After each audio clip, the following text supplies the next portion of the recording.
Hello and welcome dear students to the Notebook Plus. Hope आपकी preparation आपकी तैयारी further JKSSB female supervisor अच्छे से चल रही होगी। आज आपकी प्रिपरेशन कितनी अच्छी से चल रही है, कहाँ तक पहुँची है, उसी का एक छोटा सा चेक करने वाले हम आपके लिए लाए हैं। इम्पॉर्टेंट MCQs हम लाए हैं, objective type questions for your exam point of view, ताकि आप भी देख लें कि आपकी प्रिपरेशन कितनी बेहतर हुई है एंड गेट एन आइडिया कि किस किस तरीके से क्वेश्चंस पूछे जा सकते हैं from the section social stratification caste class social stratification in India. This is your chapter given in this is the syllabus given. इसमें से देखेंगे कि इंपॉर्टेंट MCQs कौन कौन से होते हैं। आप भी मेरे साथ कोशिश करें करने की। I'll read it for them, I'll explain to you. The number first question for you is what dimension in Indian society primarily stratified by, what dimension is Indian society primarily stratified by, which means कि हिंदुस्तान की जो society है इसे stratified जो है किस dimension पे की जाती है, स्ट्रेटिफाइड किस बेस पे की जाती है। इसमें ग्रुपिंग रेस की जेंडर के बेस्ड पे है, रेस के बेस्ड पे है, कास्ट के बेस्ड पे या क्लास के बेस्ड पे। आप गेस करें, कोशिश करने की। थोड़ा सा ट्विस्टेड क्वेश्चन है, एक्सपेक्ट करें कि SSB आपको ऐसे क्वेश्चंस पूछ सकता है। तो आपने अगर प्राइमरली देखा होगा, इवन दो जेंडर के बेसिस पे भी डिविजन्स होते हैं on the base of race class, but जब हम इंडियन सोसाइटी को देखते हैं इसकी स्ट्रेटिफिकेशन जो है that is if you are guessing caste then your option is correct. So the Indian society की जो स्ट्रेटिफिकेशन है वो कास्ट के बेसिस पे होती है। So the right option here is option C dear friends. Let us see another important your question number 2। Let me read it for you, आपके लिए पढ़ता हूँ मैं, आप मुझे बताएं। The varna scheme classify society into how many hierarchical cases. आपने varna schema को पढ़ा होगा, ठीक है, और आपको पता भी होगा ओब्वियस, अगर आपने थोड़ी बहुत भी प्रिपरेशन की है, थोड़ा बहुत आइडिया होगा आपको। जो वर्ना स्कीमा है वो क्लासीफाई सोसाइटी को कितने वर्नाज में करते हैं, ठीक है, 2 3 4 5 6। If you are guessing 6 then it's wrong, the correct is 4 varnas. आपको याद होनी चाहिए कौन से वर्नाज हैं, ठीक है।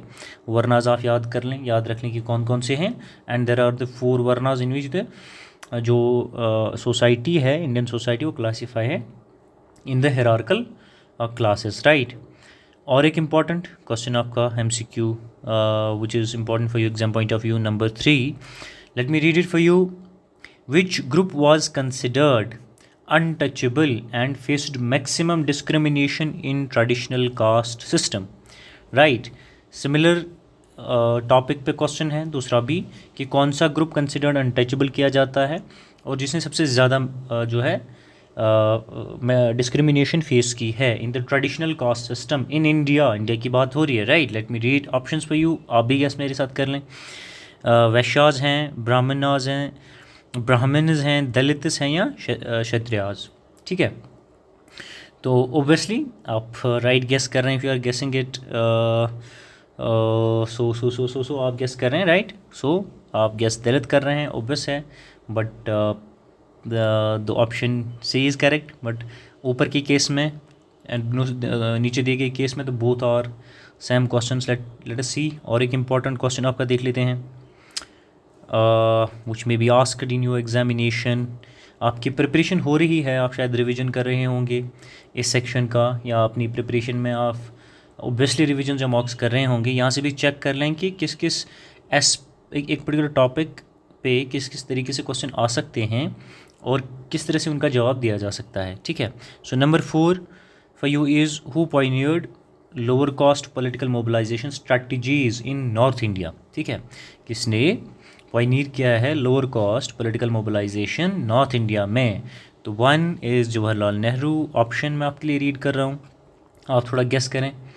आप तब तक गेस करें जब तक मैं रीड कर रहा हूँ ऑप्शंस आपके लिए। कनीशी राम, BR अम्बेडकर, VP सिंह।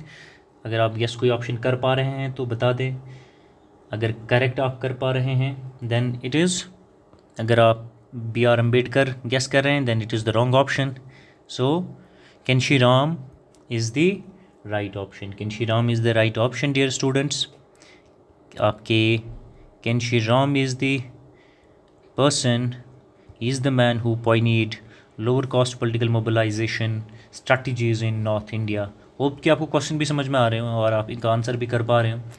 ठीक है, तो आपके सफ़र को थोड़ा आगे बढ़ाते हुए late me read another important question for you, which is number 5. What policy was introduced in what policy was introduced to increase representation of lower costs in government jobs and education? ठीक है, simple question है, but you can expect any kind of question from the JKSSB. So आपकी preparation तैयार होनी चाहिए, आपको पूरी clarity होनी चाहिए. कौन सी पॉलिसी इंट्रोड्यूस की गई थी to increase representation of lower castes in government jobs and education. Government jobs and education की बात हो रही है, यहाँ पे भी आपको थोड़ा ध्यान देना है. इज़ दिस जिम्मेदारी abolition, land ceiling, affirmative action और राइट टू वर्क? आप गेस करें. मैंने ऑप्शंस में आपके लिए ऑप्शंस भी पढ़ चुका हूँ. सो आपको पता है जिम्मेदारी अबॉलिशन किस लिए, लैंड रिडिस्ट्रीब्यूशन के लिए किया गया था, right. Land ceiling, affirmative action और right to work. The correct option is, if you are guessing option C, then it is the right option, dear students. Another important question, number 6, is class stratification in Marxist terms is based on which key criteria? ठीक है, जो Marxist terms हैं, जो class stratification बता देते हैं, किसके based पे हैं, और कोई की क्राइटेरिया आपको बताना है. ठीक है, what is the key criteria according to the Marx on which he based his class stratification?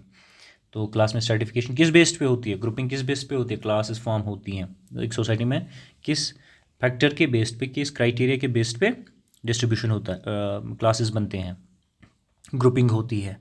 Is let me read options for you.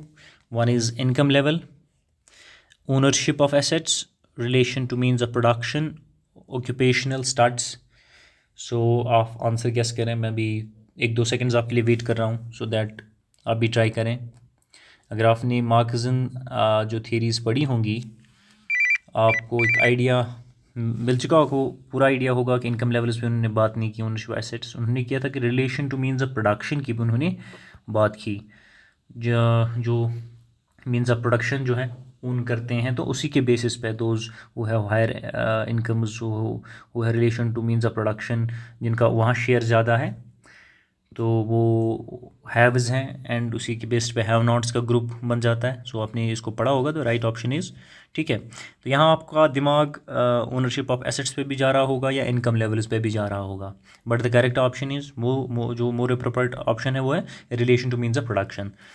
This is wire कि आपको एग्जामिनर कन्फ्यूज़ कर सकता है ऐसा क्वेश्चन डाल के, तो आपको करेक्ट टिक करके आना है. That's why we are here discussing these MCQs objective type questions, so that आपको एक आइडिया मिल जाए कि किस तरह से क्वेश्चन पूछा जा सकता है, और MCQ जो उसके ऑप्शंस भी किस तरह से फ्रेम किया जा सकते हैं हमें कंफ्यूज करने के लिए. But we have to make sure कि हमें करेक्ट ऑप्शन या अप्रोप्रिएट ऑप्शन जो है वो मार्क करके आना है. So let me read number 7 for you. Which state in India tops the human development index constituting the most advanced region, right? So human development index में कौन सा स्टेट है जो टॉप पे है? Is it Tamil Nadu? Let me read, आपके लिए पढ़ देते हैं, आप भी बताइए डियर सिस्टर्स कि कौन सा स्टेट है जिसने टॉप किया है ह्यूमन डेवलपमेंट इंडेक्स पे. तमिलनाडु, महाराष्ट्र, केरला, पंजाब. अगर आप इस एग्ज़ाम की तैयारी करते हुए करंट अफेयर्स भी साथ साथ फॉलो कर रहे हैं, उनको भी तैयार कर रहे हैं, तो then this question may not be difficult for you to answer. It may not be difficult for you to answer this question if you are guessing any state. Then if that is the obviously it is your Kerala. So here is the suggestion कि अगर आप current affairs इस exam के लिए साथ साथ follow कर रहे हैं तो बहुत अच्छी बात है, please do that. If you are not doing तो करंट भी फॉलो करें साथ में, क्योंकि करंट के भी कुछ मार्क्स आते हैं और मोस्ट ऑफ द बच्चे करंट अफेयर्स की और ना बिल्कुल भी ध्यान नहीं दे देते हैं. और जो 3 4 5 क्वेश्चंस करंट में भी पूछते हैं in the GK section. Problem वहाँ ये हो जाती है कि हम उन वही 5 6 क्वेश्चन नहीं कर पाते हैं, देन वी एक मार्क्स से भी बचे रहते हैं, because competition outside there is the word which may be used for this is brutal. Let me read another important MCQ question for you is which of these groups, which are given below, would occupy the lowest position in caste hierarchy, right? Which of these groups would occupy the lowest position in caste hierarchy? Let me read options for you. Goldsmiths, warriors, priests and cobblers. इनमें से सबसे नीचे सतान पे, नीचे पायदान पे किस group को कास्ट हायरार्की में रखा जाता है? This should be easy for you.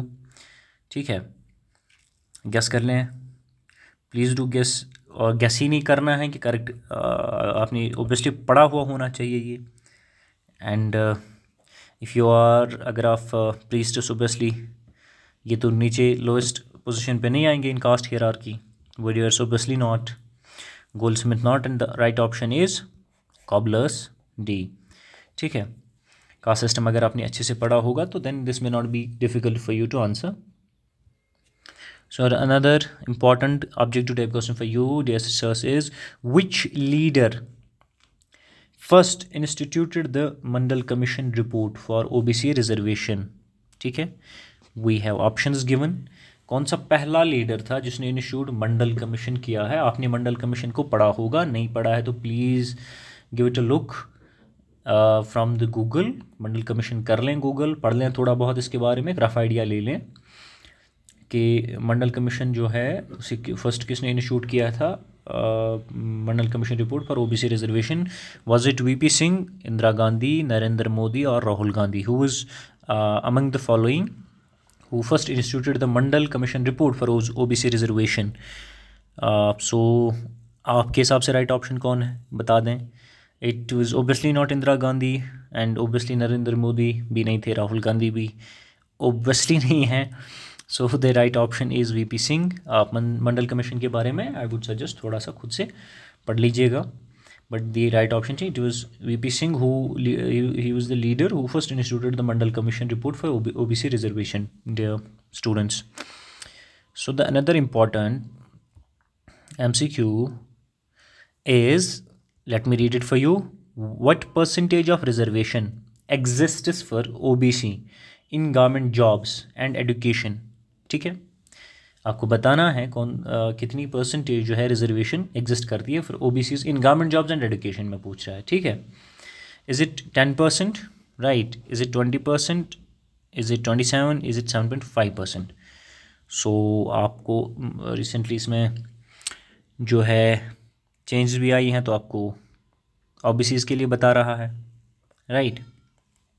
Is it 10? If you are guessing 10 then it's wrong, guess नहीं करना है, अब करेक्ट ऑप्शन बताना है। So the correct option is, it's not 20, it's not 7.5, it's 27, dear students, याद रख लें आप, it is 27% reservation which exist for OBCs in government jobs and education difference. So the another important question for you from this section, from the section of social stratification, is which state shows high economic growth but relatively lower human development indicator? ठीक है, तो dear students आपको थोड़ा idea होना चाहिए what do we mean by economic growth. ठीक है, तो एटलीस्ट 3 नंबर्स आपको पता होने चाहिए, इसका भी आइडिया होना चाहिए इकोनॉमिक ग्रोथ क्या है, एंड ह्यूमन डेवलपमेंट हम किसे कहते हैं। प्लीज़ डू वर्क, थोड़ी आप खुद से काम कर लें, अपने अंगूठों को थोड़ा काम दे दें, हाथों को गूगल कर लें what do we mean by economic growth, थोड़ा वो आइडिया आपको दे देगा 1-2 लाइन में human development. But the question here is, कौन सा स्टेट है जो शो करता है हाई इकोनॉमिक ग्रोथ, जिसमें ग्रोथ ज़्यादा हो रही है लेकिन रिलेटिवली जो उसमें ह्यूमन डेवलपमेंट है वो लो है, ह्यूमन डेवलपमेंट इंडिकेटर्स लोअर हैं? Is it Tamil Nadu, is it Gujarat, is it Haryana और Himachal Pradesh? Which among the following is the state which shows high economic growth but relative to what other states? ठीक है, यहाँ relative to economic growth lower human development indicators वहाँ पे हमें show हो रहे हैं, किस स्टेट में हो रहे हैं ये? डियर फ्रेंड्स, अगर आपको पता होगा, आप करंट अफेयर फॉलो कर रहे होंगे तो is it Himachal? If you are guessing Himachal, then it's wrong. So the right option is Gujarat. Gujarat is the state जिसमें इकोनॉमिक ग्रोथ तो हो रही है, बट रिलेटिवली जो हमें ह्यूमन डेवलपमेंट इंडिकेटर्स वहाँ देखने को मिलते हैं वो रिलेटिवली लोअर साइड पे है then the economic growth and vis-a-vis the other states of India, right. सो चलिए आगे और एक MCQ पे आ जाते हैं. नंबर 12 जो आपको बताता है, पूछता है, ठीक है, what term denotes the urban area showcasing, right. What term denotes urban areas showcasing high economic growth but large slums, right. क्या पूछने की कोशिश कर रहा है कि नीचे दिए गई कौन सी टर्म जो डिनोट करती है अर्बन एरियाज बट जिनमें इकोनॉमिक ग्रोथ तो हाई है लेकिन स्लम्स भी वहाँ बहुत ज़्यादा हैं, ठीक है. Let me read options for you.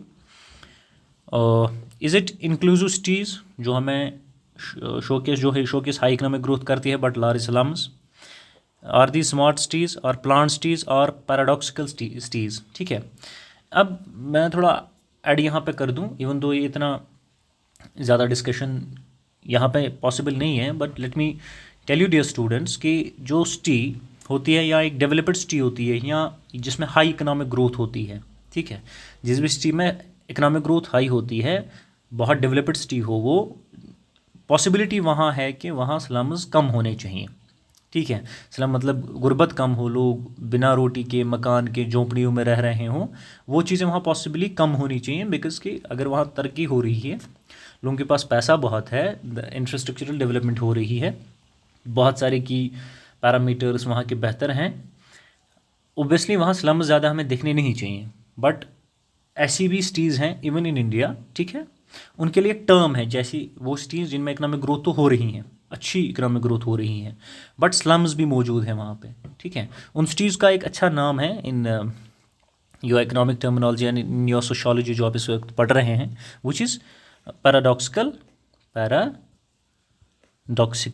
cities. These are the cities in which we observe high economic growth, but there exists large slums as well, ठीक है. साइड बाई साइड ये दोनों चीज़ें हमें इन सिटीज़ में देखने को देखने को मिलती हैं जिन्हें हम पैराडॉक्सिकल सिटीज़ कहते हैं, right.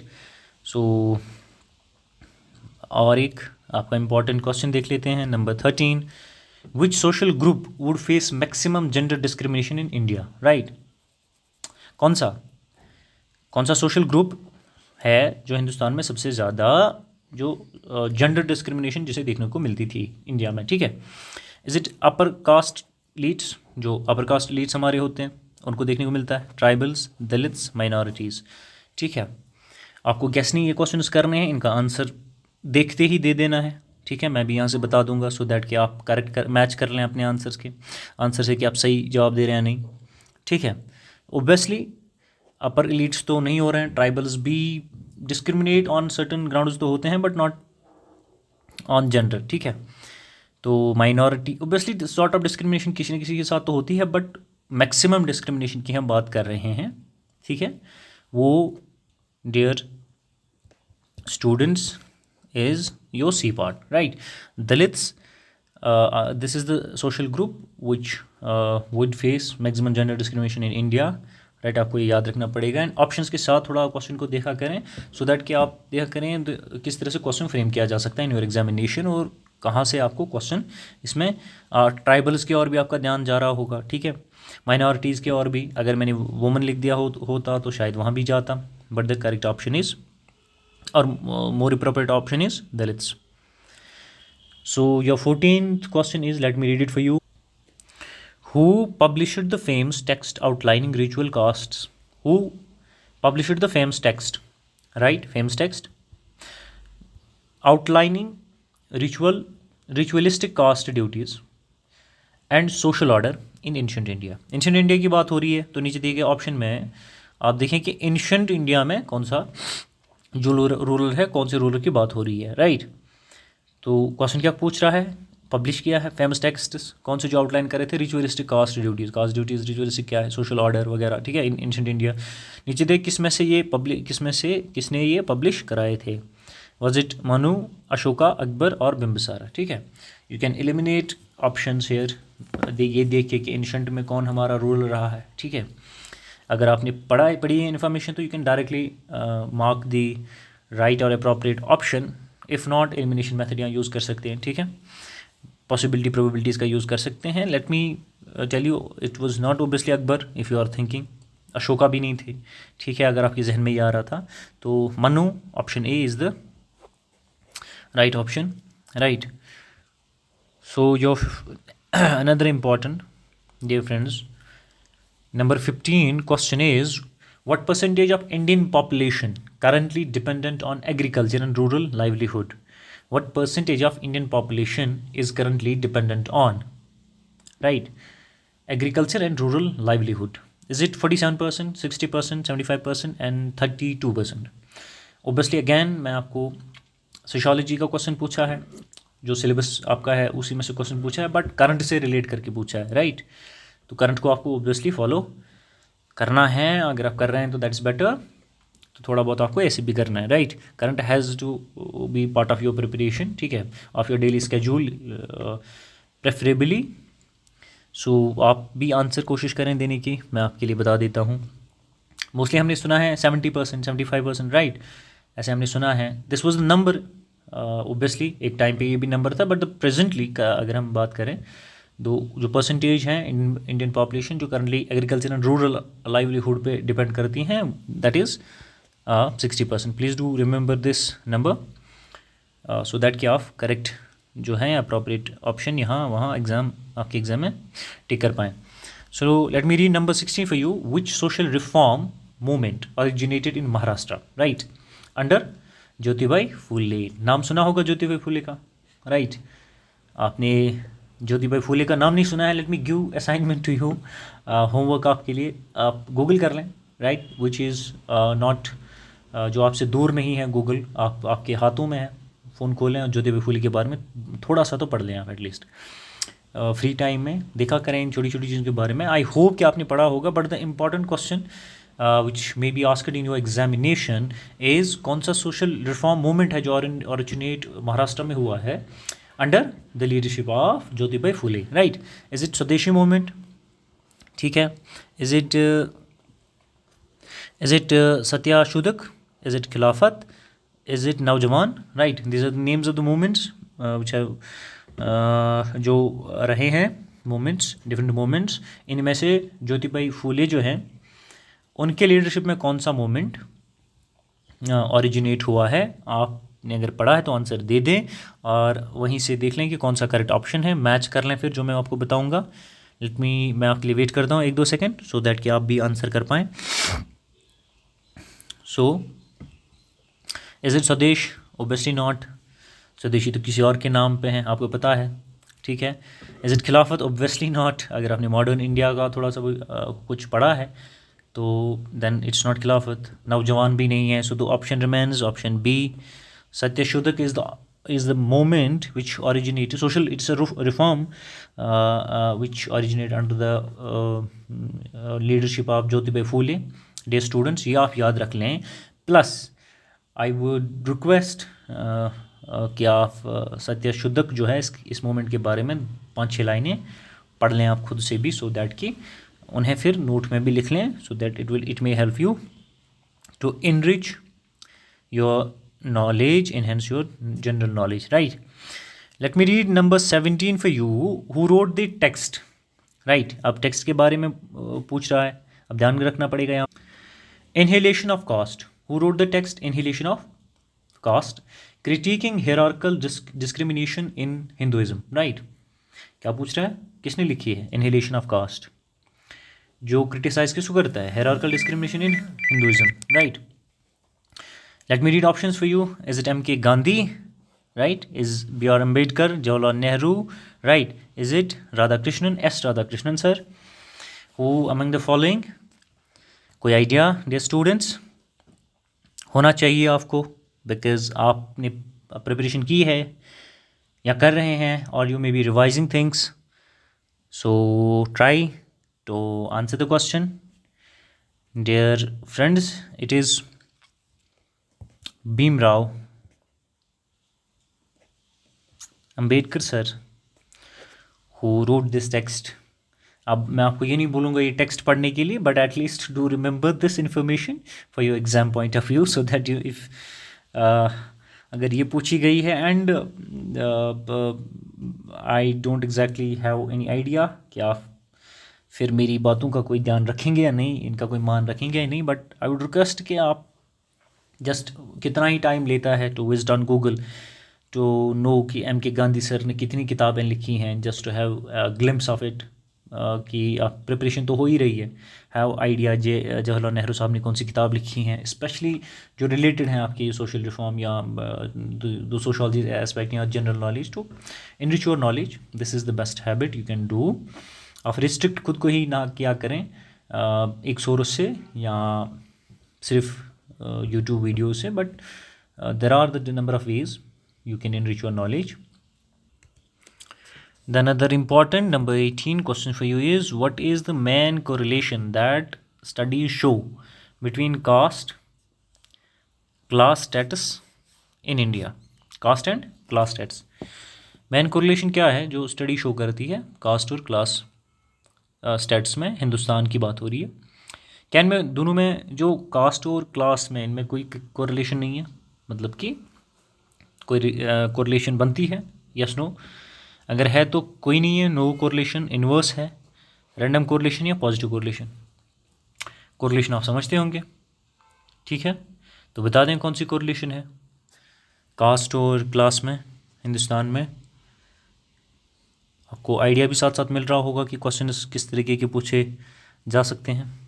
Late me tell you dear friends, in from ancient times Hindustan में देखा गया है कि कास्ट और क्लास में जो कोरिलेशन देखी गई है, that is positive correlation. Please do remember the information and try to understand what do we mean by this correlation between the caste and class. These are the studies which shows, right? And आपको शायद और अच्छे से समझ में आ जाएगा. Do work at your home. थोड़ा सा और देख लें. अगर आपने पढ़ा है तो then it's far better. बहुत अच्छा है. If not, then work at your end, enrich your notes and knowledge so that कि आप एग्ज़ाम बेहतर से कर पाएँ. आपका अल्टीमेट जो गोल है या जॉब इंशाल्लाह मुस्तन आपको मिल जाएगी. Number 18, let me read it for you.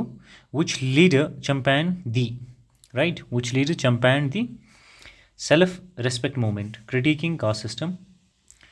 कौन से लीडर हैं नीचे दिए गए में से ABCD ऑप्शंस में से जिन्होंने सेल्फ रिस्पेक्ट मूवमेंट जो है चैम्पियन किया है, he lead that moment, lead this moment, self respect moment, और किस चीज़ को क्रिटिसाइज़ कर रहे थे? कास्ट सिस्टम को इन इंडिया. ए आपका, let me read it for you, Jyotiba Phule, Narayan Guru, Periyar, Ambedkar, doctor Ambedkar साहब, पेरियार सर, ठीक है, नारायण गुरु, ज्योतिबा फूले. ध्यान में आ रहा है? प्लीज़ गेस नहीं करना है, वैसे आपने पढ़ा होना चाहिए.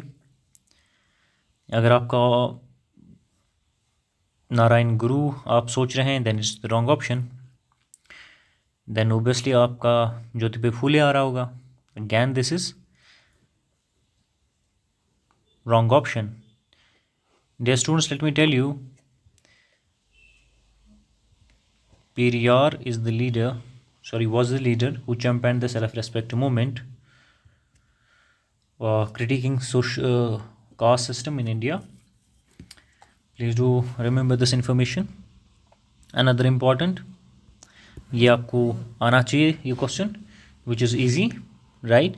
Which constitutional provision officially abolished practice of untouchability? This is the easy question for you.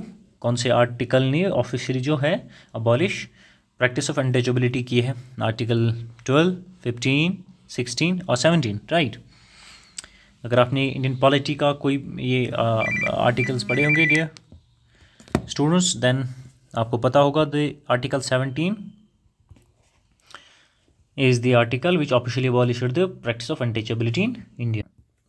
So the another important question for you is, what term denotes the widening gap between urban and rural income in India? कौन सी term नीचे दिए गए में अगर if there is gap between urban and rural income, right? जब ये gap वाइडनड है, बड़ी गैप है, तो इससे डिनोट करने के लिए कौन सी टर्म का इस्तेमाल किया जाता है? Is it digital divide, obviously not, digital divide उस चीज़ के लिए की जाती है when there is digital gap, the area, one of the area is using digital facilities, बहुत अच्छे से कर रही है, बहुत सारी इक्विप्ड है, but one of the area और रीजन उसमें डिजिटल जो टेक्नोलॉजी का यूज़ है वो बहुत कम है, तो then this is called digital divide, right. So is it regional imbalance? कौन सी टर्म नीचे दिए गए ऑप्शंस में से डिनोट करती है when there is widening gap between urban and rural incomes in India? Income division, ठीक है। इज इट रूरल डिवाइड और इनकम इनक्वालिटी? तो कौन सी नीचे दी गई टर्म अबव जो आपका स्टेटमेंट इसे डिफाइन करती है इन ए प्रॉपर वे? आप ट्राई करें गेस करने की, मैं भी आपको बता देता हूँ। Dear students, rural urban divide is the term which denotes the widening gap between the urban and rural incomes in India. Please do remember this. Let us look at the another important question, number 22. Which social classification is inherited at the time of birth? Simple है कि कौन सी social classification जो है वो inherit हम करते हैं at the time of birth. Is it income, is it caste, is it class, is it status? कौन सा है?